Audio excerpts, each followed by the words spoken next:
Podem assentar, irmãos. A paz do Senhor para a igreja.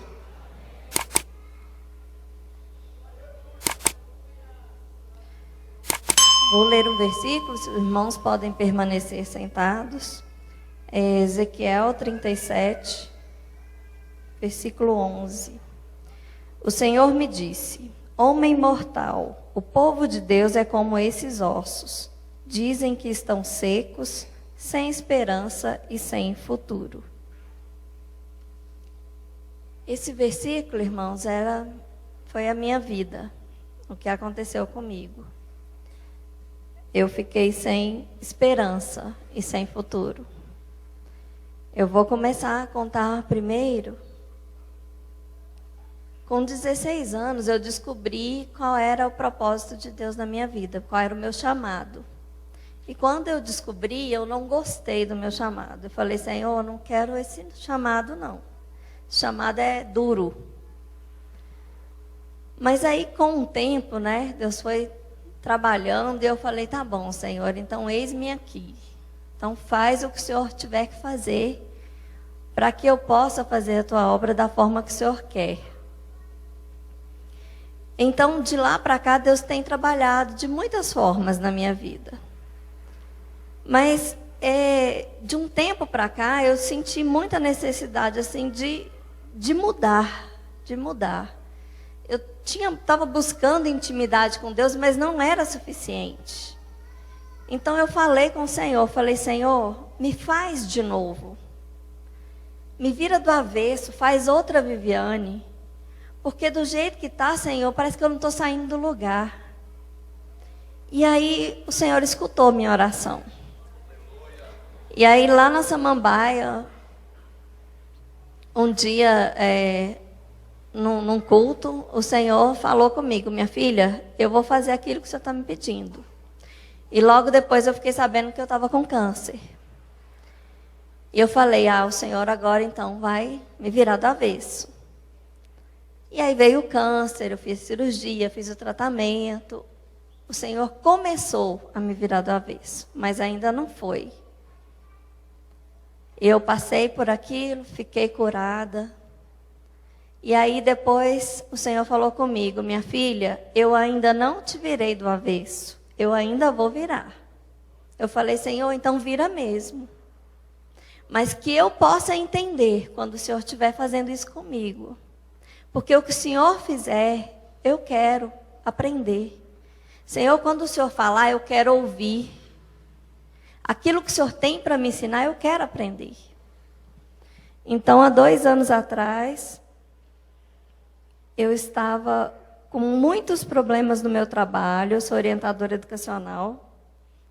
Muitos problemas, eu estava muito mal.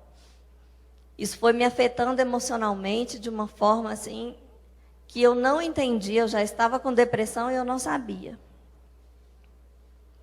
Mas a coordenadora dos orientadores viu a situação que estava lá na escola, falou: não tem condição de você continuar nessa escola, eu vou te mudar de escola. Então veio lá da sede e tal, todo o procedimento para eu mudar de escola. E aí fizeram uma despedida lá na escola. E tinha uma pessoa, na verdade na minha escola tinham muitas pessoas que eram do Vale do Amanhecer. Muitos professores, pessoal de direção. Mas tinha uma professora que eu não sabia de que religião ela era. E ela sempre fazia coisas para eu levar para minha filha e eu nunca levava. E ela sempre fazia sobremesa lá na escola e eu sempre orava, comia ou às vezes não comia. E esse dia ela falou assim: Viviane, eu trouxe um bolo especialmente para você, porque você vai embora. E eu não quis comer o bolo de jeito nenhum. E ela: não, leva um pedaço para sua sala e come o bolo. Eu levei o pedaço para minha sala e não comi o bolo. Ela chegou na minha sala e falou assim: mas eu não acredito, você não vai comer o bolo que eu fiz para você? Não, come aqui um pedaço desse bolo. E eu comi. E eu não orei. Comi o bolo. E ela: não, come mais um pedaço. E comi metade do bolo e comecei a me sentir mal. Mal, assim, no estômago, aquela coisa ruim e tal. E aí eu fui embora, era para eu vir para a regional de ensino, para mudar de escola. Na regional de ensino foi horrível, a diretora da regional de ensino não aceitou a mudança, me humilhou demais. A coordenadora dos orientadores também foi muito humilhada. Eu saí de lá chorando demais, em prantos mesmo. E ela falou, você vai pegar... Eu já tinha feito a minha mudança. Ela falou, você vai voltar com a sua mudança todinha para a sua escola. Você vai ficar lá. E eu fui para casa.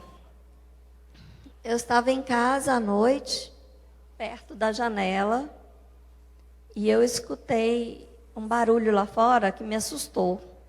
Um monte de gente gritando e batendo uns paus, assim, aquela gritaria mesmo.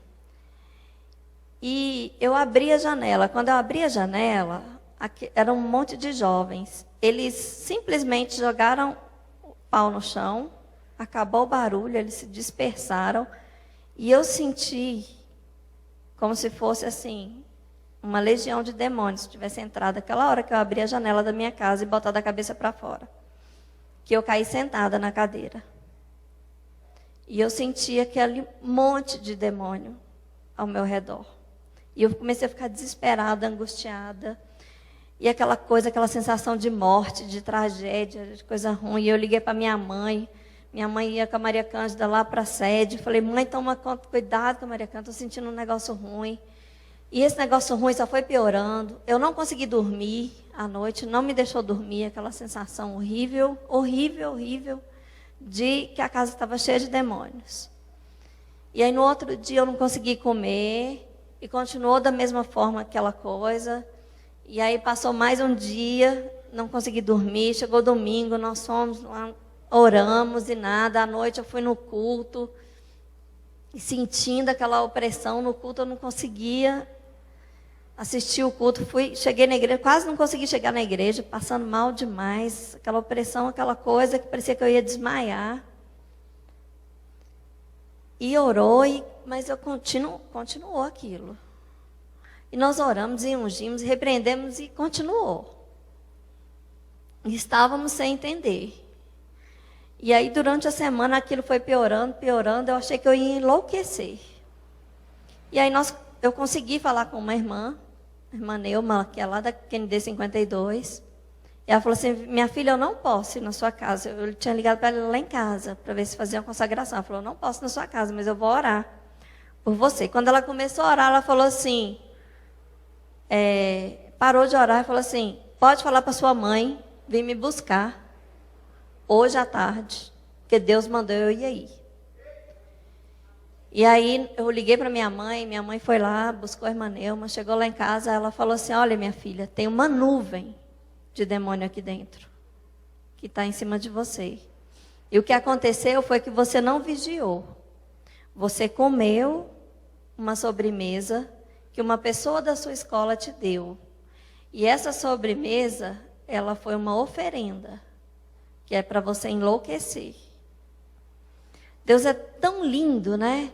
Eu sempre orava. Esse dia eu não orei, mas Ele permitiu que eu passasse por isso. E ela falou assim, nós vamos fazer 7 semanas de consagração. E nós fizemos 7 semanas de consagração.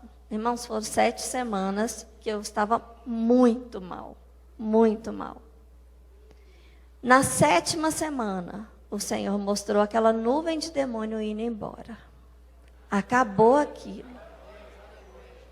Aí eu fui ver que eu estava com depressão. Porque aquela sensação dos demônios foi embora. Mas a depressão não foi. E o que é a depressão? Na Bíblia a gente tem alguns exemplos, né? Davi fala de angústias do inferno que de mim se apoderaram. Elias quis morrer, pediu para o Senhor que queria morrer.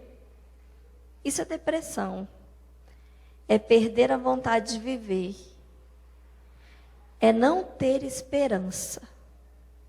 É não conseguir imaginar o amanhã. Para mim era desesperador quando meu marido falava assim, amor, amanhã vamos ver se a gente vai... Me dava um desespero, eu começava a gritar, falava, para, não fala. Porque eu não conseguia imaginar. Porque eu estava morta. Eu olhava para fora, o céu todos os dias era negro. Eu sentia uma dor que não passava. É uma dor que corroía.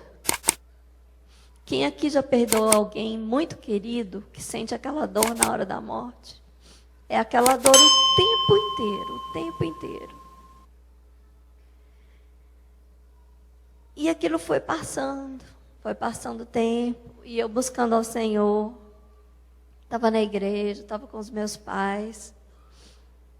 E aí tem aquela coisa, né? Depressão, mas depressão não é do diabo. Mas crente tem depressão.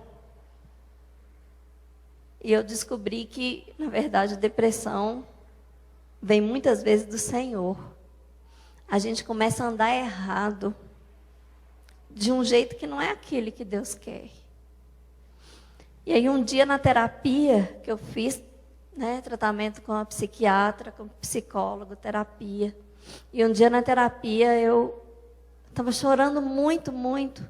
Minha terapeuta falou assim: eu não sei mais o que fazer para te ajudar.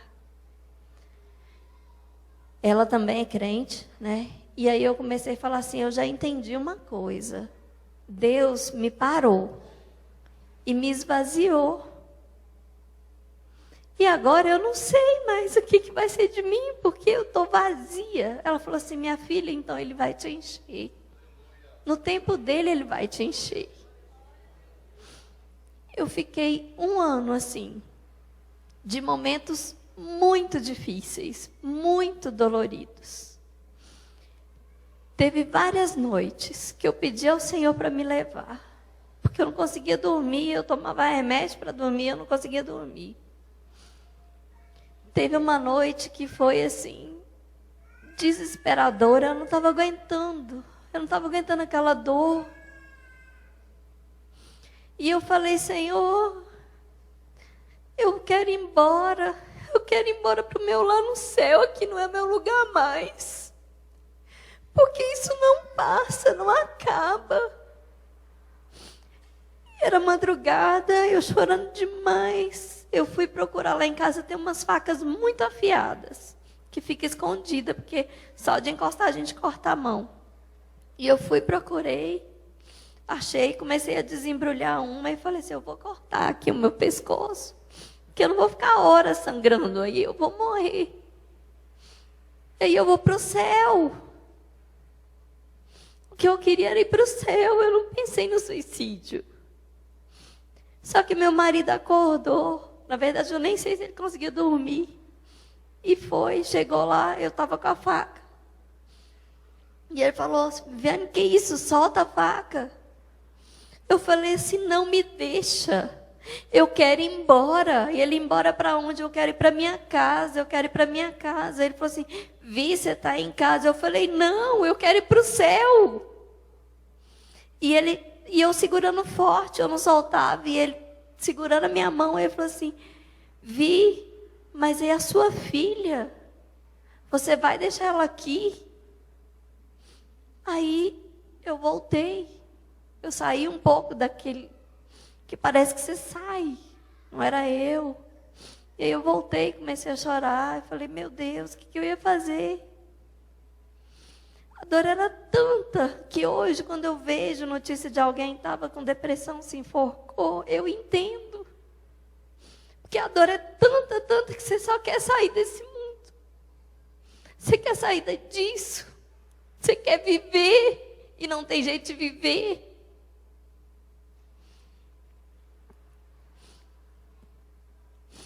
E aí continuou. Eu tinha pânico também, então geralmente eu ia na igreja só na escola dominical, que é pouca gente, né, nas salas. Aí foi um tempo difícil, a minha filha via, né? Muitas vezes ela orava, a Ana Gabriela foi muitas vezes lá para casa, ficar comigo, ficar com a Maria Cândida. A minha cunhada era assim, né? Sempre alguém estava lá, minha mãe, a minha cunhada, a Dona Gabriela, para não ficar sozinha. Quando fez 1 ano, teve uma apresentação na escola da minha filha. que ela estuda no colégio adventista. Foi uma apresentação linda. Foi sobre a morte de Jesus, foi lindo. E eu estava bem na frente, assim. Mas quando eu olhei para trás, aquela multidão, comecei a passar mal, com pânico e todas aquelas coisas. Comecei a passar mal e a gente teve que sair. E eu desesperada, mesmo chorando desesperada. E veio um amigo lá e eu grudei nesse amigo, chorando, enquanto o Misael foi buscar nossa filha. E eu cheguei em casa esse dia e liguei para o meu pai. E falei, pai, eu estou muito ruim hoje. Agora ele falou, você quer vir para cá? Eu falei, não, quero não. Eu quero que o senhor ore por mim. Aí eu estava chorando, falei, pai, eu quero que o senhor ore, porque eu não aguento mais. Eu não aguento, pai. Tem um ano. Um ano que eu estou do mesmo jeito. Nenhuma evolução, nada. Em tudo eu estava tentando aprender e ver o que o Senhor tinha para me ensinar. Mas eu não aguentava mais. Eu não aguentava. Aí meu pai orou e falou, Senhor, o Senhor não nos dá nada além do que possamos suportar. Ela disse que não aguenta mais. Então, Senhor, coloca um ponto final. Coloca um ponto final nisso. E aí, essa noite eu dormi, consegui dormir. Na outra noite eu fui na igreja. O pastor Adilson ia pregar. Quando o pastor ia pregar, ele falou assim, olha, Deus mandou mudar a mensagem por causa de você, filha do pastor. Deus mandou pregar sobre o Vale de Ossos Secos.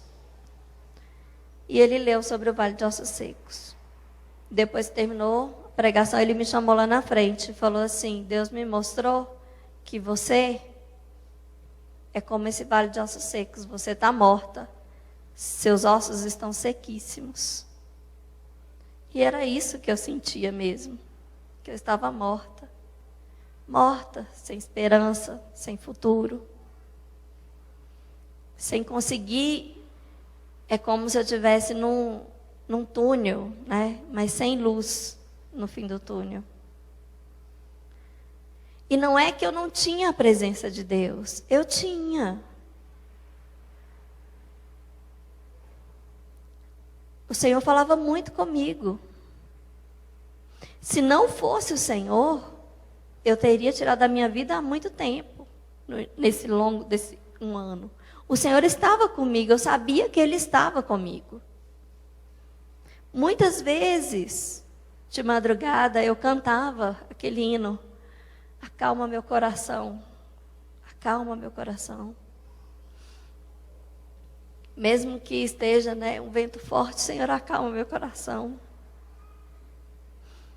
Muitas vezes, eu achei que eu não ia, que aquilo não ia acabar. Mas aí aquela noite, Ele falou assim, olha, o Senhor vai te restaurar. Mas é interessante que Ele falou exatamente assim. O Senhor vai fazer como Ele fez com os ossos secos. Então Ele vai primeiro cobrir de tendões, de músculo, de pele. E depois vai soprar o sopro de vida.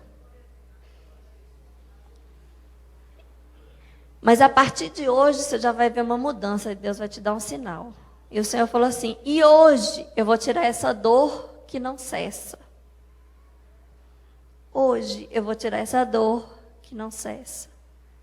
E essa vontade de ficar sozinha.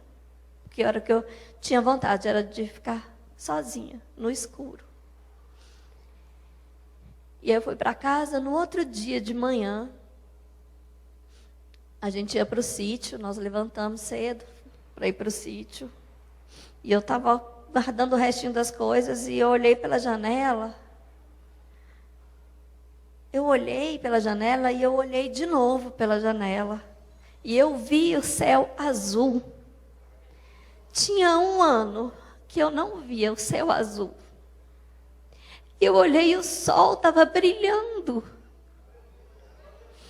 Aí eu comecei a chorar e eu respirei, não estava doendo mais.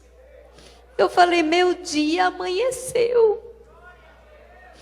Hoje o Senhor começou a fazer. Eu lembrei do versículo que o choro pode durar uma noite, mas a alegria vem pela manhã. A minha noite durou 1 ano, mas a alegria veio naquela manhã. Depois tinha um trabalho na Samambaia, meu pai só foi para o sítio depois, no sábado. Aí eu contei para ele, né? Falei, pai, meu dia amanheceu, pai. Ele, por quê, minha filha? Você acordou cedo? Eu falei, não, pai. Eu vi o céu. Eu vi o sol. Eu respirei e não estava doendo mais. Aí começou o processo. Eu não fiquei curada do dia para a noite. Na verdade, já vai fazer 1 ano, em abril, depois da Semana Santa, que isso aconteceu. E eu ainda estou sendo curada. Eu ainda tomo remédio. Mas aos poucos Deus vai e fala assim, minha filha, agora eu estou fazendo isso.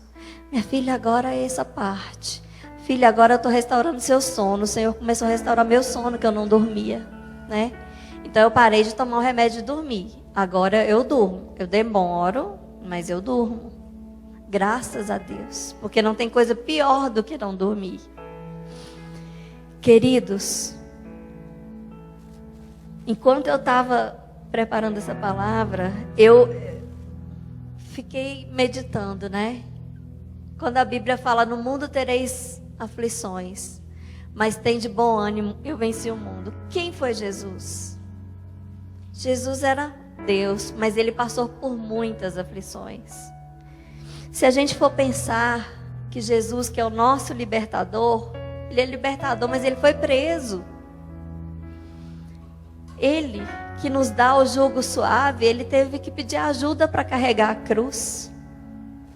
Jesus, que é o nosso consolador, ele chorou. Ele que é o pão da vida, ele também teve fome. Jesus sofreu uma angústia profunda, que até suspirou sangue. Ele pediu para que o cálice fosse afastado. Mas ele rendeu a vontade do Pai, seja feita a tua vontade. Essa foi a minha oração esse tempo todo. Senhor, faça a sua vontade. Eu sei que o Senhor está me virando do avesso. Então me ajuda a conseguir, Senhor. Me ajuda, eu não quero esmorecer. Me ajuda, Senhor, a ficar o tempo que o Senhor tem para mim. Que seja o seu tempo e não o meu. Enquanto eu estava doente, muitas vezes meu sogro, que também é pastor, ia lá e falava, minha filha, não se preocupe, você não está fora da vontade de Deus, porque muitas pessoas falavam, você está assim porque você está sofrendo, porque você pecou, porque você está fora da vontade de Deus, porque... E ele falava, minha filha, não se preocupe. A Bíblia tem muitos exemplos. Quantas vezes Paulo falou que estava abatido, mas não destruído. Então, minha filha, fique firme, no tempo de Deus ele vai te dar vitória. E você que tem alguém, ou se você está passando por uma dor emocional, se você tem pânico, se você tem alguém na sua família que está com depressão, se você está com uma tristeza que você não sabe de onde vem, se você está com aquele desânimo que você fala, meu Deus, me ajuda a vencer mais esse dia. Eu quero te chamar aqui à frente para eu orar por você. Porque assim como o Senhor fez comigo, Ele vai fazer com você, no tempo dEle. Mas saiba, queridos, que aqueles que vierem aqui, eu vou fazer um compromisso de orar por você toda madrugada. Porque eu sei e eu conheço a sua dor.